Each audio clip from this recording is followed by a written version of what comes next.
Magandang araw po, welcome po sa aking channel, Love9 TV. Patalasasan po, meron po ba kayong mga properties na napapabayaan or non-performing assets? Plan nyo ibenta, pero wala kayong oras sa pagbenta nito. Kung ito'y pagkakatiwala nyo po sa amin, tawag lang po kayo sa aking numero, usap po tayo, gawin ko po ng video for free. Yes, libre po, wala po kayong babayaran. Tutulungan pa namin kayong mabenta ang inyong property. Kami na po bala sa marketing, sa boosting or paid ads. Even sa tripping, hindi na po kayo mapapagod sa pag-entertain ng mga buyers. Kami na po bala sa lahat. Tawag lang po kayo. Nandito po tayo ngayon sa isang guarded subdivision dito sa Quezon City. Kung saan, meron po tayong bagong video presentation. Isang 2-story house na may lot area na 430 square meters.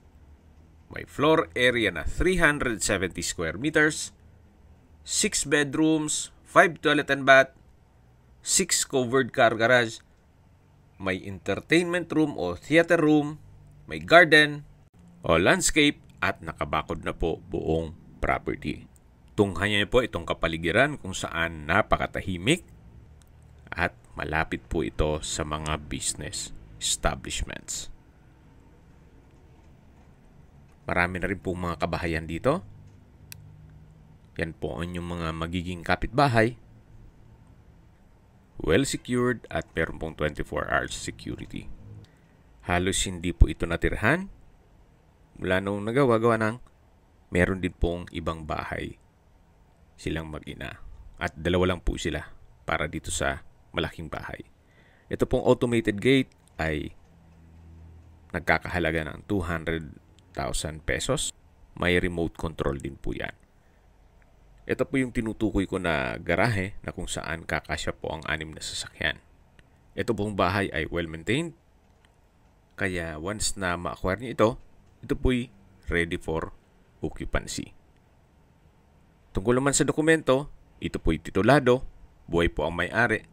Kaya wala po kayong maging problema sa documentation o sa transfer ng title. Tunghayan niyo po itong pasad kung saan ito po yung modern design at nothing to fix. Wala po kayong ipapagawa dito. Mamaya po sa dulong parte nitong video, pag-usapan po natin ang distance, location at travel time, pati presyo nito. Dito po sa side na to ay meron pong polycarbonate roofing na kung saan may shade po ng sunlight. Kaya hindi po siya madilim kahit covered. Then, ito naman po yung main door. Mamaya po papasok tayo dyan. Ito pong poste ay meron pong natural stone design. Yan po yung pedestrian gate na meron din pong natural stone design. Ang fence. Dito naman po ay may concrete pathways na kung saan papunta yan hanggang dun sa setback. Ito pong harapan ay may setback na mga 3 meters, more or less. Then naka-landscape na rin po ito. At ito po yung 2 meter setback na papunta naman yan dun sa service area. At paikot ng buong bahay. Napaganda po ng kombinasyon ng kulay. Hindi masakit sa mata. Napakaliwalas. Lahat pong glass windows ay white powder coated aluminum. Quality po ang pagkakonstruct. Hindi po tinipid. Ito po ay owner's build. Nandito na po tayo sa main door. Ito ay naka-customized solid wood doors with glass panels. At samahan niyo po ako. Pasok po tayo. Welcome po dito sa bahay ni Sir. May mga kakamitan lang. Pero lahat pong nakikita niyong furnishings, hindi po kasama. Bare lang po ito na house and lot. Pero syempre yung mga naka-built-in gaya ng aircon ay kasama po. Ito po yung living area. Naka-double high ceiling. Meron pong skylight window or glass walls. Ang iba naman ay tinatawag na clerestory windows. Well, correct me if I'm wrong. Then dito naman po ay may enclosure na kung saan naka wooden frame, then sliding glass window and wall. Papunta naman dito sa may dining area. Meron pong split type aircon. Ito pong dining set ay hindi kasama. Naka ceiling cove design with ceiling panels. Then modern light fixtures. Sa dulo po ay may customized glass window with security grill and blinds. At dito naman po ang formal kitchen. Sa ilalim po nitong wall-mounted cabinet ay may LED lights. Then may kitchen countertop, may island, built-in gas range, and range hood. At dito naman po ay meron ding kitchen countertop, kitchen drawer, then may pwesto ng refrigerator. At dito naman po yung tinutukoy ko na built-in gas range at electric stove na may range hood. Naka-ceiling cove design na rin po dito. Then may wall-mounted kitchen cabinet, storage ng kitchen utensils, double stainless sink with faucet. At dito naman po ay merong isang kwarto na pwede pong gawing maid's room. Pero sa ngayon, ginawa po itong stock room. At nakasarado po, gawa ng may mga importanteng gamit si owner. Ito po yung solid wood door na may aluminum screen door na papunta naman dito sa service area. Ito na po yung likod na parte ng bahay. May 1 meter setback. Yan po yung dirty kitchen, may kitchen countertop, at sa dulo man ay may water tank in case ng water shortage. Although, maayos naman po ang water supply dito. So, ito po yung formal kitchen. Napaganda po. At malaki ang espasyo.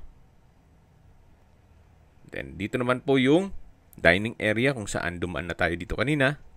Ito po yung tinutukoy ko na sliding door glass na naka-wooden frame.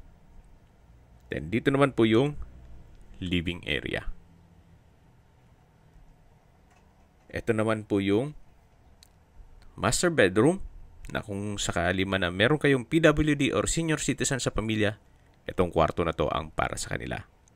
May customized sliding glass windows with blinds at may sariling toilet and bath. May hand wash basin, vanity mirror.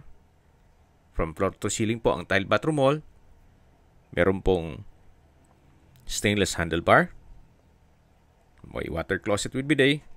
Ganun din po dito sa kabilang side. May shower enclosure, overhead shower, at bathroom window with security grill. So, nakadesign po ito para sa senior citizen or PWD. Gawa ng meron pong stainless handlebar dito. Then, naka-solid wood door at balik po ulit tayo dito sa mismong kwarto. Lahat pong bintana ay meron pong blinds, then meron pong window type aircon. Labas po tayo at makikita nyo ulit yung living area.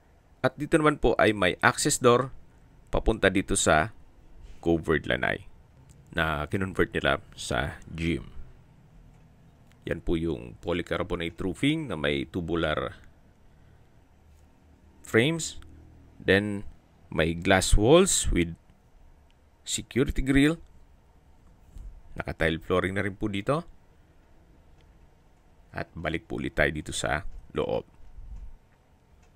Yan po yung open below na may rattan ball lantern o pendant lamp o chandelier. At dito naman po sa baba ay meron pong understair storage na napakalaki po. Actually, pwedeng gawing kwarto.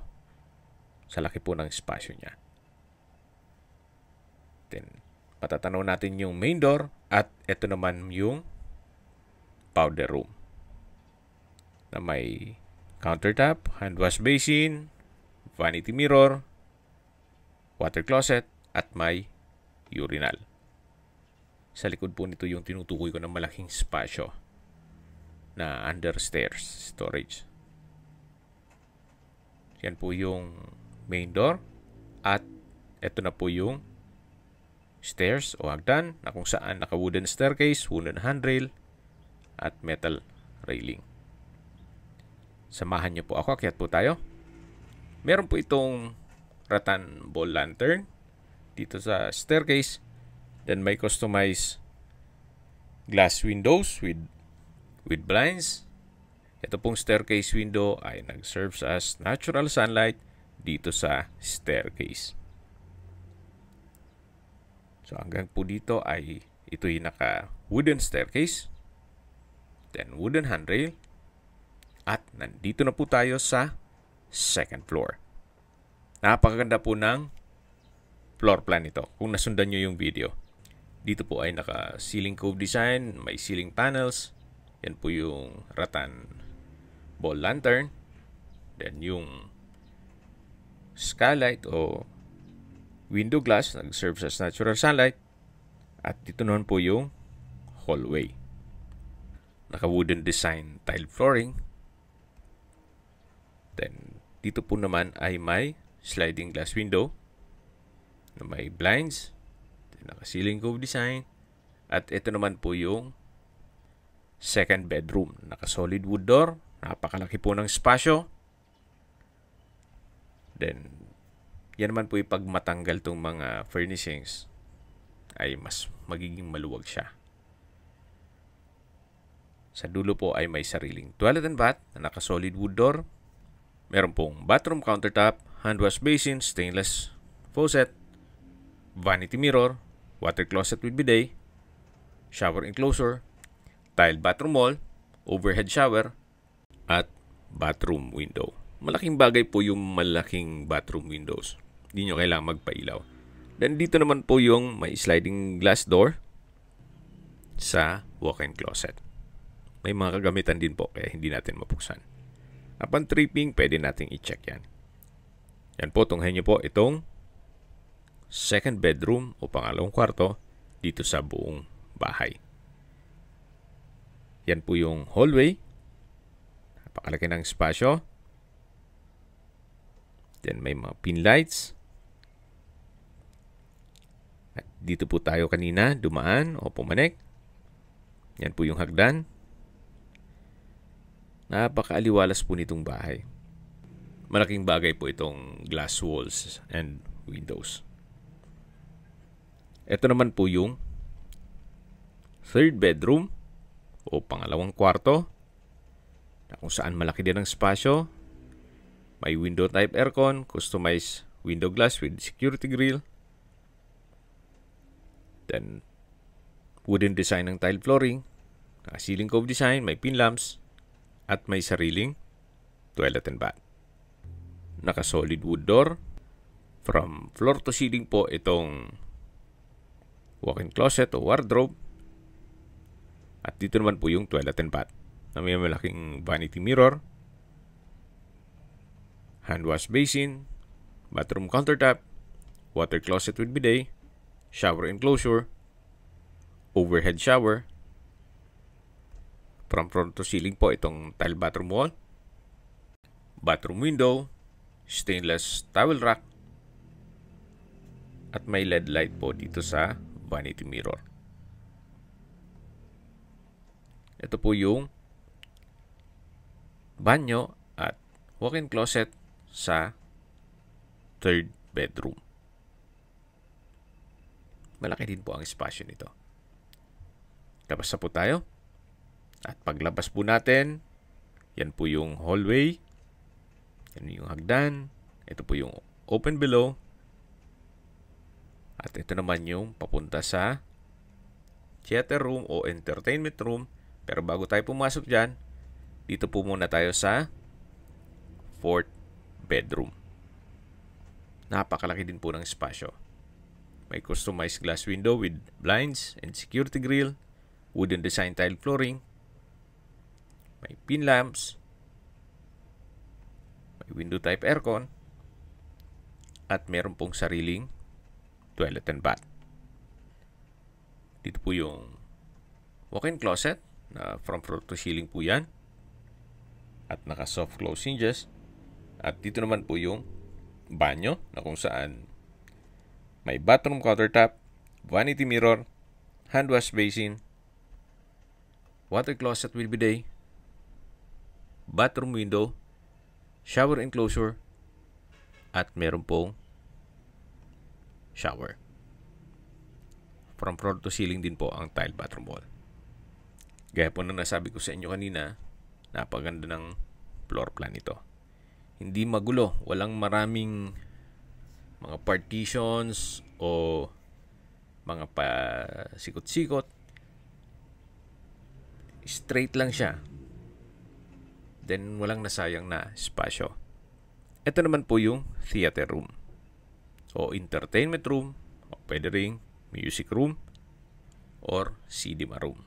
Meron pong cinema folding chair, lazy boy, may window type aircon, napaganda po ng disenyo nitong ceiling, then soundproof na rin po yan. Kahit mulakas ang sounds dito, hindi dinig sa labas. Tungkol naman po dito sa setup nitong cinema room, theater room, or whatever na tawag nyo dito, pati sound system, kung maibigan ninyo, pwede naman tayo makipag-negotiate kay owner. Okay, labas na po tayo. Bago tayo bumaba, tunghayin nyo po ulit itong open below na may rattan wall lantern. Yan po yung living area. Then yung covered lanai.